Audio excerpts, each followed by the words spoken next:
What's up, my comic comrades? Ever since the announcement of Justice League vs. Godzilla vs. Kong at San Diego Comic-Con this past July, I have been extremely excited for this series. It's taking two of my favorite things in all of fandom and mashing them together, the Justice League and giant kaiju from the Monsterverse, specifically the king of monsters, Godzilla, and everyone's favorite ape, King Kong. And this series is pitting them against each other. That's right, the Justice League has to face off against Godzilla and King Kong, and the first issue tells us how and why this confrontation starts. I gotta tell you, we've been looking forward to this series since it was announced, and we're also gonna be talking about it on our podcast as it develops. Oh, you didn't know that Variant had a podcast? Well, we do, and I gotta tell you, it's pretty freaking good if I do say so myself. Every week, Tim and I talk geekdom, movies, TV, aliens, and whatever else pops into our brains. We also talk comics and fandom with some of our favorite creators. In the most recent episode, we talked about the biggest reveals and exclusives that come out of New York Comic Con this past weekend, which you could check out on the podcast YouTube channel right here. And if you dig it, hit the subscribe button over there and share it with some people you know. Spread the word, if you will. If you do, the universe will grant you a free cookie and a Dodge Viper. That's right, of your choosing. The cookie type and the color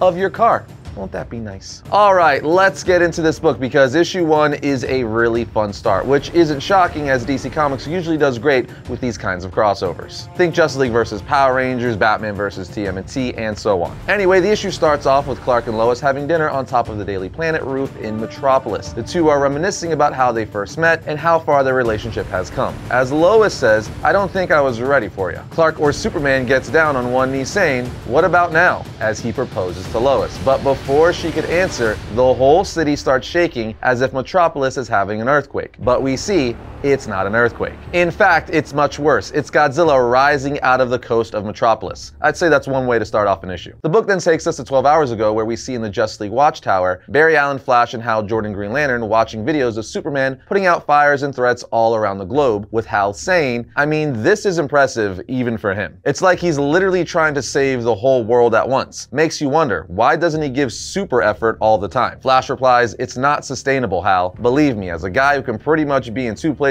at once, no matter how much you do and how hard you try, you can't do it all. There's never enough time." Green Lantern replies, "Not even for the fastest man alive? What's the point?" as they continue to watch videos of Superman stopping threats. Hal tells Barry to do as much as he can without burning himself out, which is what he's doing. Lantern asks, "Yeah, but why?" Supergirl walks in saying he's going to ask Lois to marry him. Hal then speaks up saying, "Unless she says no," as Barry gives him a dirty look. Flash asks, "So you're filling in for him while he's gone?" Green Lantern responds, "Because what is the Justice League without a mega powerful Kryptonian up its sleeve?" Flash asks, "Jealous?" Green Lantern admits, "A little bit." They then watch a live video of Superman going after Titano, a giant ape that shoots kryptonite lasers from his eyes. Flash says, "We should give him a hand," as he runs out there saying, "We've got your back, Blue. Be there in just a sec." But when Flash arrives, Superman already has it under control, having beaten Titano, holding him over his head, saying, "Hi, Flash. Is everything okay?" Flash then gets on top of the giant ape as Superman flies to Stryker's Island, with the two having a conversation about Superman getting ready to propose to Lois soon. Flash says it sounds like the right move. Superman tells him, "When you know,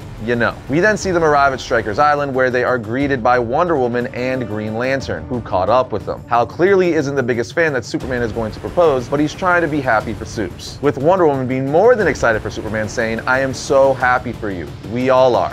Even Hal. And Lois deserves it, one of life's most beautiful gifts." He replies, "You really think so?" She grabs his hand saying, "You mean the world to me, and I can't think of anyone that deserves it more," with him just smiling saying, "Thank you, Diana." We are then taken to the hideout of the Legion of Doom, where villains like Gorilla Grodd, Captain Cold, Cheetah, Black Manta, and so on are watching the video of the Justice League versus Titano, with them saying, "I'm so sick of it. I say we take the fight to them." Grodd agrees, saying, "We must go to war with the Justice League, eliminate them once and for all." Toyman then says, "That's easier said than done, don't you think?" Black Manta speaks up saying, "It's not impossible. We have the resources and combined intellect and power set to destroy them. All we need is a solid plan." Toyman interjects saying, "Maybe the Justice League always wins because they actually get along." Cheetah replies, "So we always lose because they're such super friends? Give me a break," which of course is a nice nod to the Super Friends animated series. In any case, Grodd says, "We don't need to like each other, we need opportunity and strategic superiority." Black Manta interrupts saying, "I'll say it again, we need a plan." At this point, Lex Luthor walks in saying, "I know how to take Superman and the Justice League off the board forever. That Titano business was a distraction, all part of the master plan." They all just stare at him, with Lex walking to his helicopter saying, "I'll fill you in on the way. Let's go." and dress warmly. Alright, whether you want to see the Justice League, the villains, or the monsters come out on top in this crossover story, the one thing we can agree on is that we all love comics and collectibles. Well, auctions are a great way to nab some incredible pieces at killer prices. So you need to know about Pristine Auction. They're one of the most trusted memorabilia auction sites around, and they just launched a dope new pop culture auction section. The inventory is freaking awesome. You could find signed items from your favorite TV shows,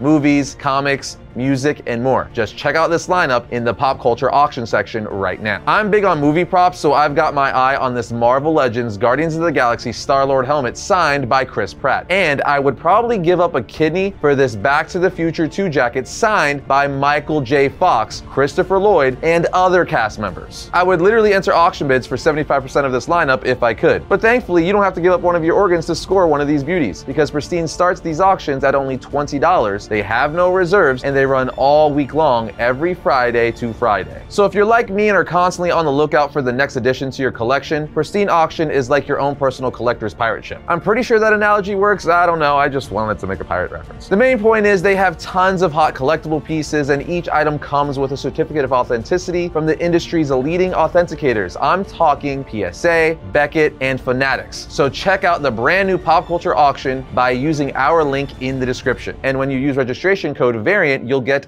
$10 off your first order. Just click the link below. Okay, jumping back into the story, we are given part of Luthor's plan, which is to break into the Fortress of Solitude with the combined strength of all these villains. Once inside, Black Manta says, incredible, with Toyman saying, look at all these wonderful toys. As we see things like Luthor's mech armor, the Mobius chair, and more. Luthor says, we're here for two things, the Mother Box and Orion's sled. Touch nothing else. Captain Cold asks, what's the point of a smash and grab if we ain't gonna grab everything worth a damn? Luthor replies, there will be plenty of time later to investigate the spoils of war. As they're trying to get the Mother Box and Orion's sled, Toyman walks up to and picks up the Dreamstone, which sets off an alarm only Superman can hear. Elsewhere, Superman is packing his suitcase for a vacation he's about to take with Lois, when he hears Bruce at the door, but he opens the door before Bruce could even knock because Superman. Once inside, Clark shows Bruce the ring he got for Lois to propose with, asking, what do you think? Bruce says, wait, you didn't. Did you make it? Clark says, financed it. And no, I don't want a loan that you don't expect me to ever pay back. Bruce laughs, saying, fair enough. Anyway, it's perfect. She's going to love it. With Clark smiling, he says, thanks. And don't take this the wrong way, but you didn't come here to offer me a loan. What's on your mind, pal? Bruce says, I want you to know I'm here as a friend. Clark says, but, there's a but, with Bruce telling him, I get it. Batman who sees the worst possible outcome in every situation. But have you considered the risks to Lois? Permanently having her in such close proximity. Superman says, I can protect her, just like I protect everyone else. Bruce tells him she can be used as leverage against you. Clark says, I defend everyone with the same vigilance, Bruce. Nothing is going to change. Bruce then says, okay, good enough for me. Congratulations, truly. Clark then hears a silent alarm going off saying, she hasn't said yes yet. An alarm at the fortress. Bruce then says, hold on, I'm getting a call. And we find out it's Kara who tells Bruce to tell Kal to stay put. He's earned a night off and that they got this. We then see Supergirl, Wonder Woman, Green Lantern, Flash, and Hawkgirl enter the Fortress of Solitude to stop the villains. Cheetah holds Toyman by the neck saying, you absolute moron. Setting off the alarm for a shiny stone. How long do you think before Superman shows up? Luthor answers, it won't matter once we set up the Mother Box with proper coordinates. Someone then says, we got company, as the heroes come charging in, ready to take down the villains. A massive brawl ensues, with the heroes initially getting the upper hand. But towards the end, Toyman sets off a toy bomb that accidentally sets off the Mother Box, transporting the villains to an unknown location. Meanwhile, Clark and Lois head to dinner before heading out on their vacation. Said dinner would be the dinner the issue started with, as the issue is slowly making its way to the present. We then cut back to the villains, who we find have been transported to some sort of jungle. They all blame Toyman for this, and he says, how was I supposed to know that Nith metal could deflect my bomb? Cheetah then gets in his face saying, you're an accident that we don't need. Luthor says, there's no point in stating the obvious. Yes, Toyman is painfully inept and responsible for our current situation, but our energies are better spent planning how to get out of here. Giganta then says, hey, there's a large structure about a quarter mile from here, a research facility or a military outpost. As they make their way there, we realize they've been transported to Skull Island as they're being attacked by a skull crawler with Godzilla Godzilla jumping in from above, beating the crap out of it. Grodd in awe says, "An ape god?" as the rest of them run inside to a Monarch facility. Once safe, they see maps and pictures and videos of giant monsters. Luther says, "These maps are of Earth, except for that landmass." As Black Manta tells him, "Skull Island?" Luther then says that answers the "where are we" question, but on which Earth? As outside, we continue to see Kong defeat the Skullcrawler. Looking at Kong, Grodd says, "Mighty ape, we are kindred spirits. Are we not?" Inside, Cheetah and Giganta ask, "Is Grodd trying to talk to that thing? He's going to get himself killed." Cheetah says, "If you're so worried then,